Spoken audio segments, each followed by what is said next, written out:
Assalamualaikum warahmatullahi wabarakatuh. Perkenalkan, saya di sini sebagai ketua dari KWU dari kelompok 7 ingin mewawancarai tentang Ngarsopuro Night Market. Perkenalkan, nama saya Framuvito Gilang Rahitullah dengan NIM H02241101. Saya Jidan Pramudia Jaya Kusuma dengan NIM H02241136. Saya Muhammad Zaidan Al-Faruq dengan NIM H02241116. Saya Rivaldo Putra dengan NIM H02241135 dan rekan saya Raihan Dia Habibi sebagai kameramen dan editor kami.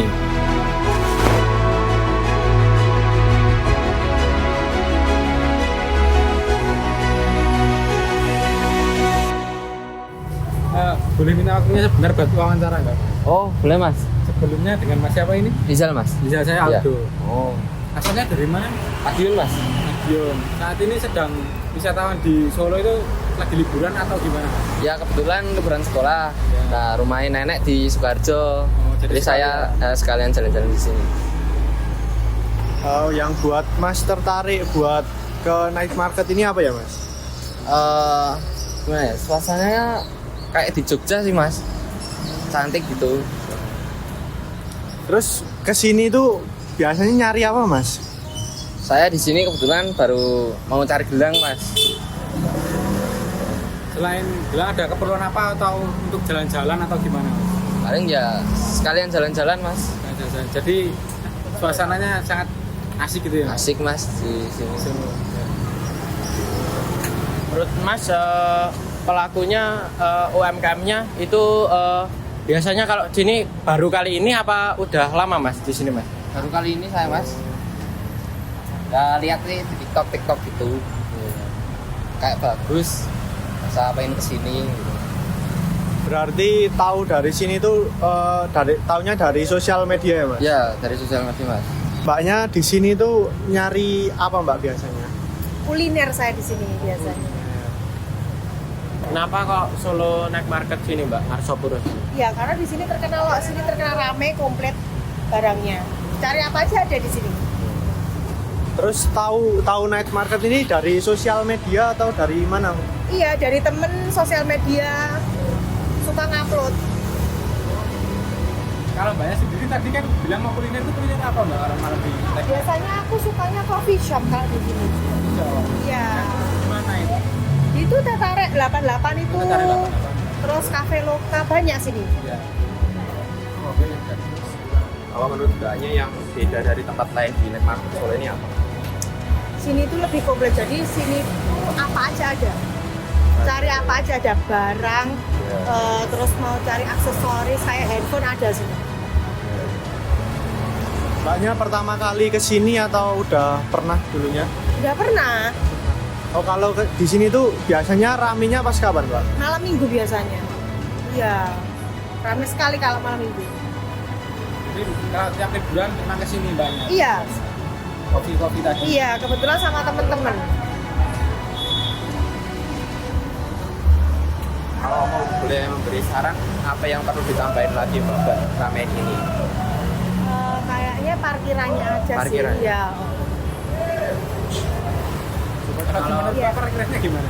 Kan tadi ada saran, parkirannya gimana? Terlalu apa ya? Padahal kan kadang kan kalau padat di gitu depan toko-toko kan kita nggak boleh parkir nih. Iya, padahal kan harusnya kan boleh kan. Kalau harapannya untuk semua ini apa ya Mbak ya? Kira-kira selain dari parkiran tadi, Perlu dibenahi. yang perlu ya market mungkin dibenahi apa? Penataan. Penataan. Kayak kebersihan sih. Iya, kebersihan aja sih. Iya. Kalau untuk dampak pastinya positif ya, karena yang pertama dengan adanya UMKM kan satu kan Jalan Galuh jadi rame. Nah, dampaknya apa? Perekonomian akan lebih maju. Misalkan nih tetangga-tetangga saya bisa jualan di sini. Tuh ada yang di sana itu jualan wedang ronde Mas. Tuh ada juga tetangga saya yang jualan cilok. Terus yang di sana itu ada fotobox yang masih anak muda punya seperti kalian. Itu yang pertama ya. Jadi warga-warga itu bisa jualan di sini. Apakah ada pembayaran pungutan? Saya jawab nggak ada. Adanya itu kalau event aja. Jadi setiap kali Jumat, Sabtu, Minggu Mas, di sini itu nanti akan ada iuran. Kalau misalkan ada nongkrong di sini doang, nanti paling kena parkir doang. Itu yang pertama. Terus yang kedua, dampak positifnya adalah dari warga setempat atau Karang Taruna itu bisa mendapatkan income. Salah satunya ya beberapa tukang parkirnya itu adalah warga lokal. Seperti itu. Sementara dua itu yang saya lihat ya. Untuk yang lain-lain mungkin lebih tepatnya masuknya ke Pemkot sih untuk teman-teman yang lain. Kalau warga lokal dua itu tadi. Kalau menurut Masnya yang buat menarik tuh di sini apa? Yang membuat menarik di Gatsu yang pertama kan sistemnya itu kayak night market ya, jadi malam gitu. FYI buat teman-teman yang belum tahu sejarahnya Gatsu di sini itu dulu dikenal hanya kawasan pertokoan. Nah adanya Gatsu ini di tahun 2023 Mas. Itu. Nah sebelumnya itu hanya ada di tahun 2009. Itu namanya di sana pasar malam Mangkunegaran. Jadi jalan sana itu ada pasar malam. Itu udah dari 2009. Tapi kalau untuk yang Gatsunya baru 2023. Mungkin dampaknya buat kayak online shop toko-toko yang di online gitu loh Mas. Itu mungkin kayak lebih gimana ya, ada persaingan lah apa gimana gitu enggak? Nah, korelasinya antara ini ya, toko yang di sini sama toko online dan lain sebagainya, apakah ada hubungan dampak dan persaingan? Mungkin dari beberapa UMKM yang di sini melakukan live mungkin ya. Teman-teman mungkin bisa lihat Mike Mohan itu dia punya live juga. Nah, apakah ada dampak? Ya selain naik market itu kan otomatis nambah rame. Jadi potensi orang yang ke sana, engagement-nya itu datang ke sana. Cuman trial atau EC, trial itu adalah pembelian. Nah, kalau engagement itu orang berkumpul. Nah, begitu pasti akan meningkat. Semakin banyak engagement, semakin banyak untuk trialnya. Begitu pula kalau online shop. Nah, dampak dan korelasinya apa? Ya dengan adanya misalnya UMKM jualan di sini terus di online kan mungkin lebih bagus. Tapi kalau memang tidak melakukan online shop ya paling penjualannya cuma yang ada di sini doang. Jadi mungkin kurang maksimal aja. Gitu aja. Kan sekarang itu di Solo itu kan banyak coffee shop baru ya Mas. Jadi dengan adanya coffee shop baru itu ada pengaruhnya nggak Mas untuk di Gatsu ini sendiri? Coffee shop baru di Gatsu. Maksudnya di sepanjang Gatsunya atau yang di sepanjang Slamet Riyadi pertanyaan? Sepanjang Slamet Riyadi itu.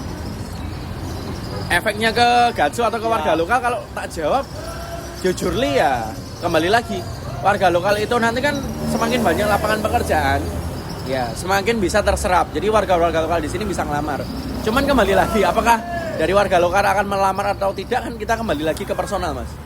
Nah kalau ditanya dampaknya ada kopian banyak dan tidak, jawabannya satu menyerap tenaga kerja lebih banyak, terus yang kedua perkembangan ekonomi akan lebih maju karena dengan perputaran ekonomi di menengah ya itu nanti akan mengembangkan ya salah satunya industri perekonomian F&B terutama ya itu bisa naik. Nah cuman kalau dari saya komentarnya begini, di Gatsu ini kan nggak cuma F&B toh, ada juga tekstil, terus ada juga jasa kayak gitu. Mana yang paling kenceng kalau sekarang ini menurutku dari F&B ya bisa coffee shop atau makanan kayak gitu. Kenapa? Ya seperti teman-teman ini Gen Z sekarang konsumerisnya itu tinggi. Nah, apakah itu bagus? Kembali lagi. Kalau dilihat dari segi ekonomi, perekonomian dan usaha bagus. Tapi buat saya menurut nggak bagus karena buang-buang duit.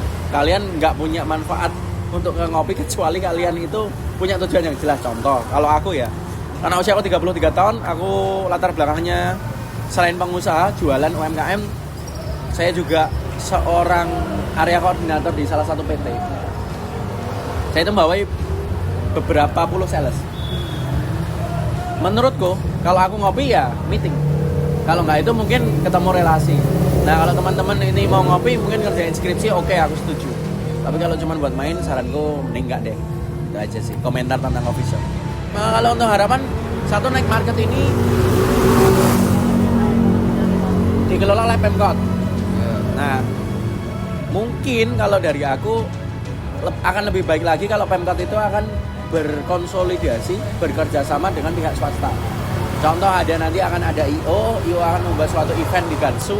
Nantinya mungkin teman-teman kan udah sering lihat yang manggung di sana. Ya, musik. Ya cuman itu kan orang lokal. Ya. Bayangin kalau misalnya kita bisa datengin satu aja tokoh publik, mungkin entah selebgram nasional atau mungkin ada juga musisi, misalkan ngundang siapalah kalian yang familiar siapa, Denny Caknan atau Gilga, atau mungkin kalian mau ngundang siapa? Kenapa saya sebutnya dua itu karena musisi yang ada di Jawa, kita kan Jawa kan. Mungkin too much betternya itu, atau mungkin yang lebih terjangkau atau mungkin lebih familiar untuk orang-orang sini, mungkin salah satunya After Shine. Nah, dengan adanya itu akan menyerap keramaian yang lebih banyak, engagementnya akan lebih banyak. Terus nanti dikemas dengan beberapa hal. Salah satunya mungkin ya satu sponsorship. Teman-teman kalau pernah lihat konser itu kan di tiketing, nah kita akan gratiskan. Tujuannya apa? Untuk rame. Nah dari rame itu manfaatnya apa? Ya itu tadi, satu masuknya kan nanti kan parkir. Terus yang kedua usaha-usaha yang di situ nanti akan dibuatkan booth dan tenan dan bayar. Jadi skema perputarannya seperti itu. Cuma nanti kan mesti kan ada retribusi ya. Retribusi itu pajak ya mungkin dari Dishub dan lain-lain gitu. Itu aja sih kalau dari aku. Kalau menurut Mas ini kan kayak di depan toko-toko ini kan kalau ada parkir itu kan kayak nggak masuk kan mesti dilarang gitu. Nah kalau kedepannya itu misal kayak menurut Mas bisa dibikin parkiran sendiri atau khusus kayak di Malioboro gitu, itu menurut Masnya gimana? Masukannya? Ya kalau di compare Gatsu sama Malioboro pasti beda bro. Karena yang pertama di satu yo lokasi, terus yang kedua space-nya. Kamu bisa melihat apakah dengan space segini bisa dipindahkan parkirnya ya? Ide itu bagus, tapi pertanyaannya adalah mau ditaruh di mana? Bukan aku pro pemerintah, nggak ada, sama aja. Jadi kalau memang kita mau mengkritisi, kita udah punya solusi.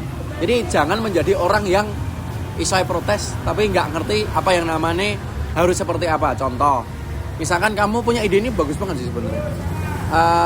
Semua parkiran dipindahkan, ya kan? Jalan ini memang khusus untuk pejalan kaki dan tidak akan ramai dan ditutup. Akan dipindah kemana? Misalkan nanti akan ada pembebasan lahan, kayak ngerti kan tol kan, ya di situ. Nah, cuma nanti efeknya apa? Satu biaya APBN atau APBD ini daerah itu akan bengkak. Nah, terus yang keduanya nanti parkir yang ngelola siapa? Masuknya kemana? Nah, kalau misalkan kembali lagi ke UMKM mungkin too much better bisa seperti ini, kecuali kalau memang pemerintah real support ya, datang terus. Nah kalau dilihat kan fungsinya hanya pengawasan aja, tidak yang sidak begitu. Kalau untung ide itu sangat bagus, tapi kembali lagi APBN mesti bengkak. Kalau ditanya apakah pengen, tapi ini aku warga yang realistis. Daripada bengkak-bengkai APBN, ya udah begini saja menurutku sudah cukup. Sekarang kita compare wae. Mas, bayangin, kamu kan anak muda pernah main ke Solo kan, sering kesini. Kalian kuliah di UNS. Kalian pernah lewat jalan sini nggak? Pernah. Kira-kira ditutup macet gue bi? Macet. Malas kan? Mending dibuka. Oke. Kelar jawabannya. Oh gitu. Nah aku ngono. Karena aku malas macet men. Ini udah macet, setidaknya daripada aku muter mending macet daripada aku muter. Lagian macetnya nggak panjang. Gitu. Ada lagi? Jadi itu aja Mas wawancara dari kali ini. Terima kasih sudah menjawab dan membantu dari kelompok kami, membantu banget untuk masukan dari Mas. Terima kasih ya Mas untuk meluangkan waktunya. Terima kasih Mas. Ya, tetap berkarya buat anak muda. Jangan jadi Gen Z yang malas. Thank you. Sekian wawancara yang dapat kelompok kami sampaikan. Bila adalah salah kata, kami mohon maaf. Wassalamualaikum warahmatullahi wabarakatuh.